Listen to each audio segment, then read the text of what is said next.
Ay. Mahigit isang tank. Kailangan pala i-agastad. Para nakikita nila kung gaano kalaki yan.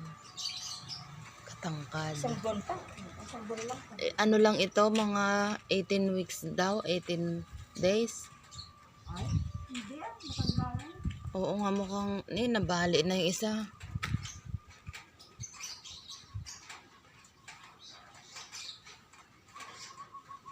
Bali pa yung isa.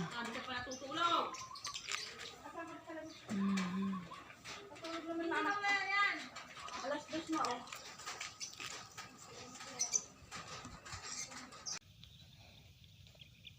Ayan, hello po guys. Ayan, good morning po. Tirik na yung araw.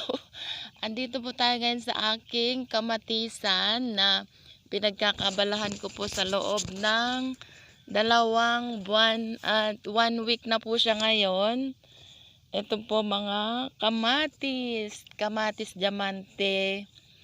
Diamante F1. Diamante po yung kamatis. Ayan, ito po yung kamatis. Ayan, at nakapag-umpisa na po kaming mag-harvest.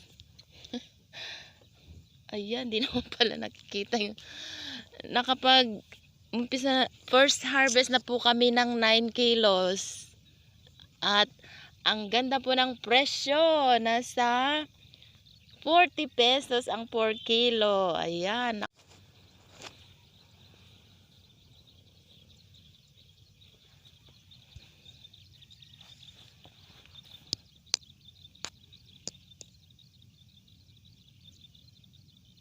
Ayan. Ito po yung ating kamatis na 2 months and 1 week. Yes po, 2 buwan pa lang po ito. At 1 week, pero look at this na, nakakatuwa po. Saan yung mga bunga?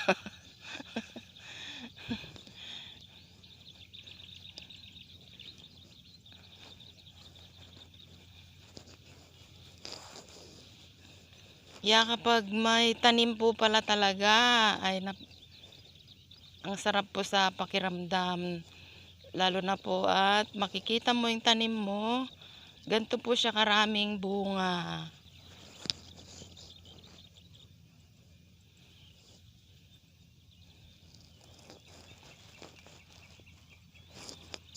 At baka po mga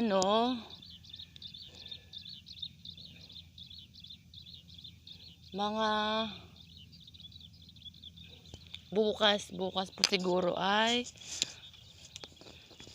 mag second harvest na po tayo.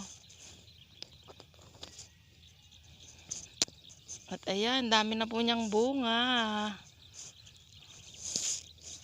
Kita.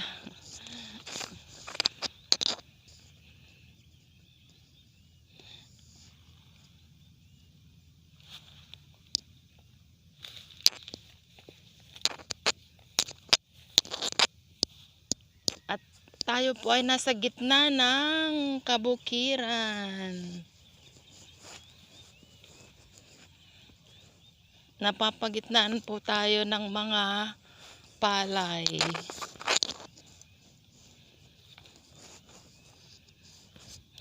Ayan, bukid po yan paikot.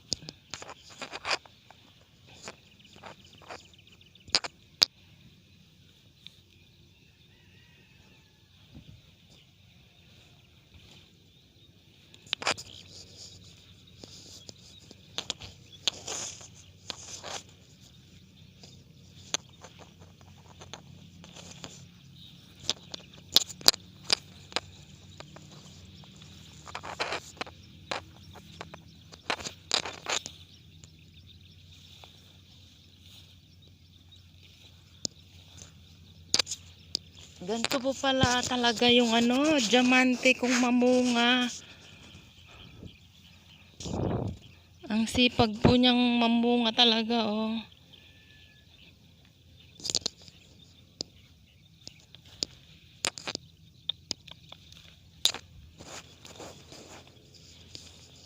Ayan, puro bukid po yung kalagitnaan.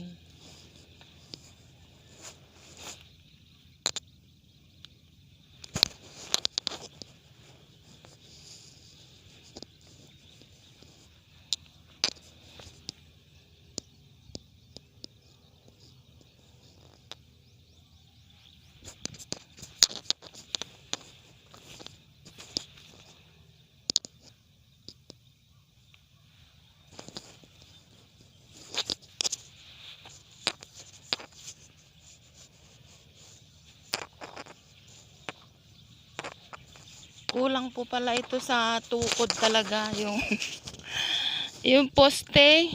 Kasi wala na pong budget na pambili ng poste. Diyos ko po, at ang mahal naman po ng ano, ang mahal po ng input, mga poste, yung 20 piraso, nasa ano na po siya, 200 pesos.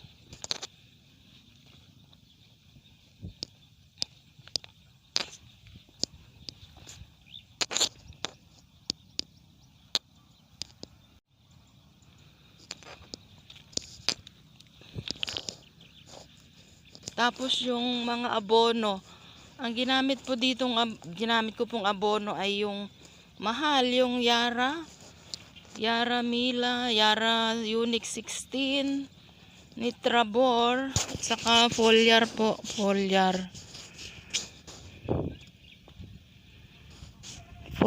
fertilizer.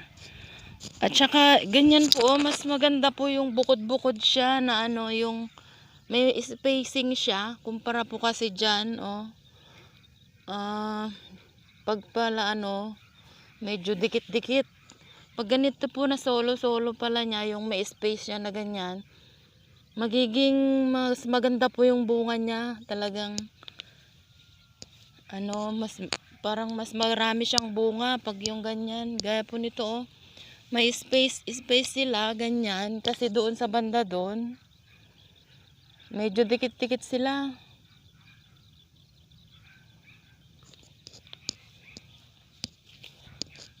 Pero pag yung ganito po, talagang ano, maraming bunga, mas madami po siyang mamunga.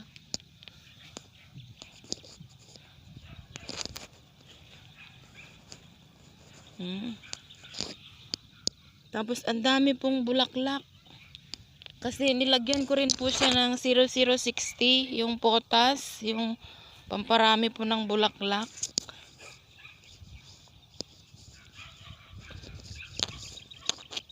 Tapos yung pagdidilig po, ano,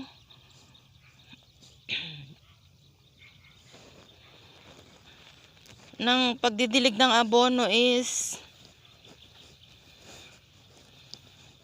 linggo-linggo po. Tapos yung tutunawin, saka ididilig.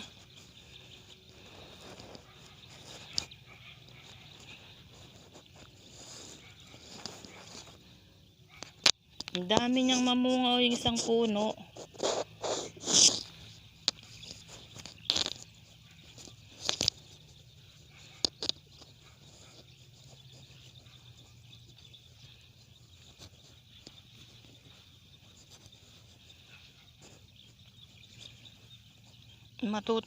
Matutuwa ka talaga na masusulit po talaga yung pagod, lalo na at ano, maganda po yung presyo ngayon. Dito po sa amin 40 po yung isang kilo. Yun lang po pala ang kamatis. Ay ano, talagang maano po siya sa sakit. Maraming klase ng sakit na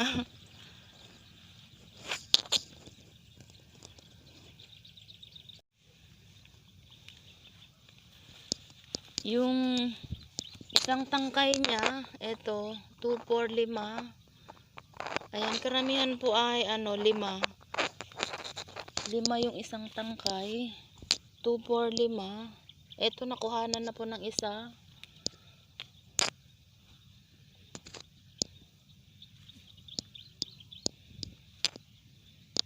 Ayan, dami pong bunga.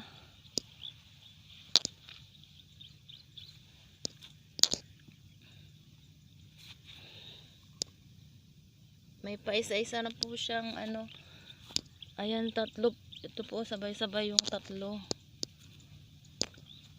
Ayan, nasa baba na yung bunga niya. Kailangan itong ano,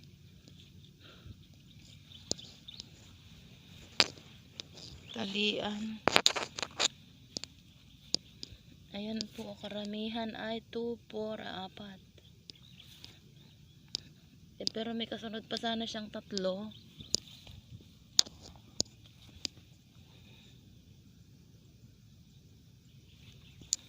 Ayan, nako talagang pag ganito po yung tanim nyo na kamatis, ito 4, nandun yung isa.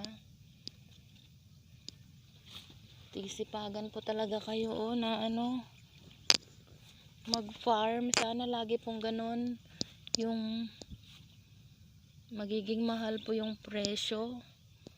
Para naman po yung ating mga ginastos ay masulit po.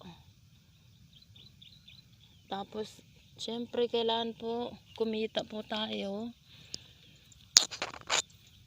para po meron tayong pambili ng pangkain araw-araw. Ayan. Yan po yung bunga ng ating kamatis.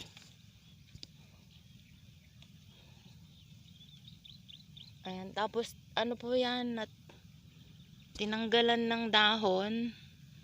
Talagang kulang sa kulang sa sa poste. 2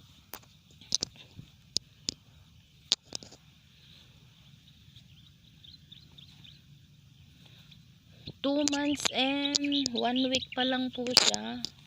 Ayan, nagkakakulot-kulot po yung dahon. Di po maiwasan kasi talagang mahirap din po palang alagaan ng kamatis. Kasi hindi pwede yung ayan, may mga po dyan. Ang palaya naman, partner ng kamatis. Ang palaya.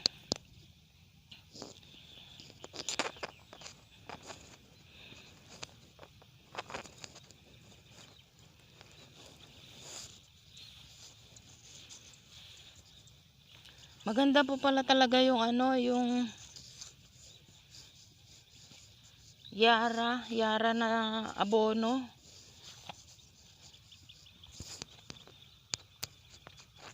Ayan po, oh. Daming bunga. Ayun sa kabila din.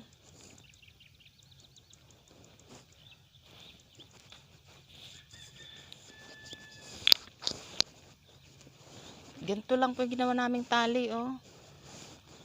Kulang talaga sa poste. Wala nang pambili. Kaya nag-aantay na ng mabuti, mahal-mahal ang presyo.